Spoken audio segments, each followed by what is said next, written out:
কিশোরগঞ্জের কটিয়াদীতে চলছে প্রায় ৪০০ বছরের পুরনো ঐতিহ্যবাহী কুড়িখাই মেলা। শাহ শামসুদ্দিন বুখারী এর ওরস উপলক্ষে সোমবার থেকে মেলা শুরু হয়, চলবে সপ্তাহব্যাপী।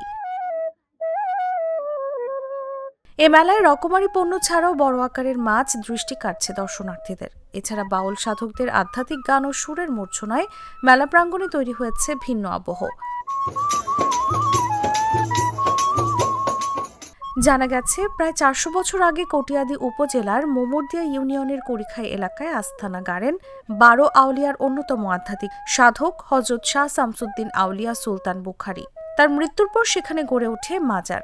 শাহ শামসুদ্দিন আউলিয়ার মাজার 11 বছর যাবত আমি মেলাটা করি, কিন্তু আজকে বেচা কিনা ভালো। গত 3 দিন বেচা কিনা খুবই খারাপ। এই বছর সব মিলাইয়া ব্যবসা বাণিজ্যের অবস্থা ভালো না বেশি একটা। এই মেলাতে অনেক বছর 20 বছর পর ব্যবসা করি, এই মেলা মোটামুটি ভালোই জমে। আজকে বউ মেলা। এই মেলায় কোনো কোনো মাছ 1.5 থেকে 2 লাখ টাকা পর্যন্ত মূল্যেও বিক্রি হয়। আর এই মাছের ক্রেতারা হচ্ছেন বিভিন্ন স্থানে বিয়ে দেওয়া কটিয়াদী উপজেলার মেয়েদের স্বামী। তাই দেশের বিভিন্ন প্রান্ত থেকে ব্যবসায়ীরা মাছের পসরা সাজিয়ে বসেন মেলায়। এটা হচ্ছে আমাদের কটিয়াদীর ঐতিহ্যবাহী একটা মেলা, কুড়িখাই মেলা। এটা শুধু যে আমাদের কি বলবো রীতি, এটা না, এটা বহু প্রাচীন একটা মেলা। এটা আমাদের এলাকার একটা ঐতিহ্য, প্রতি বছরই মেলাতে আসা হয়। সেই হিসাবে আজকে এই মেলাতে আসছি আর একটা মাছ কিনছি।